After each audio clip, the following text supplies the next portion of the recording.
This is Will Nunziata, New York City-based director and creator of theater, television, and film. And today I am thrilled to be speaking with the acclaimed Nashville singer, songwriter, producer, the one and only SARAH HARRALSON. But before we get to our interview, here's a sneak peek at the music video for SARAH's incredible song, Put a Rock on This Rolling Stone.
SARAH, how are you? I'm great. How are you doing? SARAH, it is so nice to finally meet you. So I'm doing just fine. I love this app. It's connecting people all over the world. I just told you I spoke with an artist in Japan. Here we are, you in Nashville, me in New York. And I just want to start off, SARAH, what was the impetus behind not only writing the song, but the music video for your song, Put a Rock on This Rolling Stone? Yeah, the way Put a Rock on This Rolling Stone was created, it was something I could connect to a lot in the writing process because it's about this girl, this person who is a free spirit, kind of like myself, but they're willing to settle down if they find the right person. And it was definitely a relatable storyline for me at that time. So I knew I wanted to record it, and I actually shot the music video in 2020, so COVID was still going on, so I had to keep it just myself in the music video, but it worked out perfectly because the story is about this person who's kind of by herself as a free spirit. So I love it. I love it. And SARAH, going back to your beginnings, you grew up born in Knoxville, and you were surrounded by all types of genres. I'm curious to know specifically the artists that really inspired you to pursue your music. Sure, like you said, I grew up around a lot of genres. My granddad was a bluegrass musician. My dad would listen to country. My mom would listen to rock and roll and the oldies. So I was inspired by a lot of genres, but for my own personal songwriting and artistry, I always kind of go with like country folk for my influences, and I was very inspired by people like Jewel and Natalie Maines from The Chicks and Trisha Yearwood, and these powerful females in country folk music who were great at melodies and sharing their stories, and just the storytelling aspect of it is what made me fall in love with it. And also, I mean, you can see this and hear this in all of your music, and I don't know if you've ever gotten this before, but when I'm listening to your stuff, I feel these like old school 90s, early 2000 vibes, but it's still very much today. Like going back to, dare I say, those badass females who just wrote great freaking catchy melodies, but also great stories. Is that something just seeped in you that you feel like you make your own naturally? Are you conscious of all of this?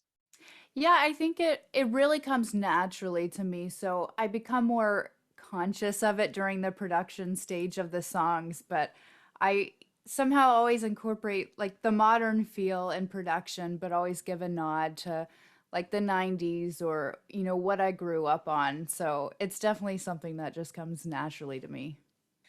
I was talking to an artist who's also a Phoenix artist who I had the pleasure of interviewing a few months ago, Lee Nash from Sixpence None the Richer. And it's interesting. When I'm listening to you, I felt like a very similar thing with her. It's this healing vibe to both of your voices that I can't quite place. It's like as if both of you connect with the inner child in me, like all's gonna Mm. be okay.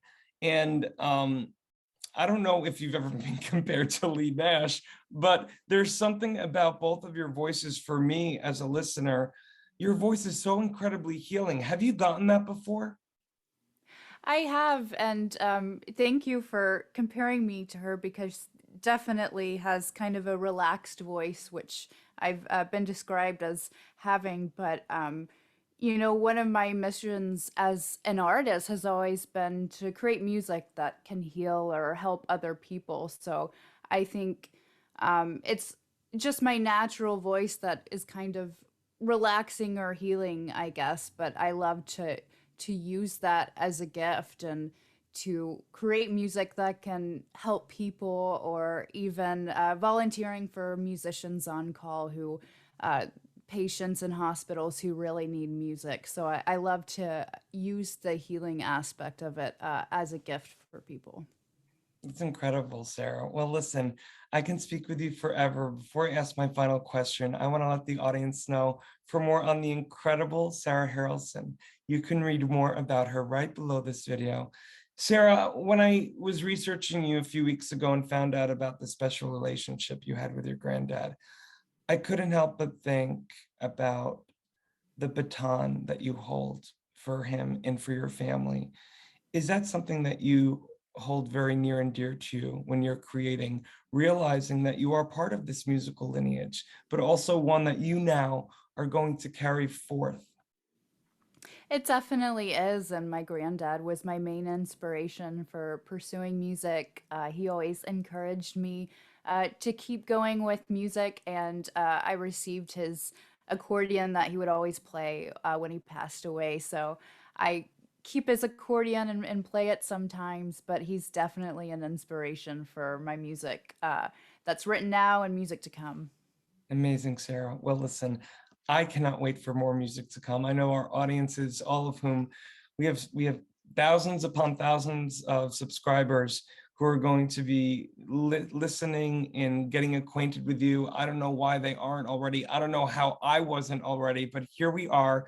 We are now connected. Sarah Harrelson, I'm so excited you're joining this amazing new social media platform, but I'm also so excited that we are now connected. Me too.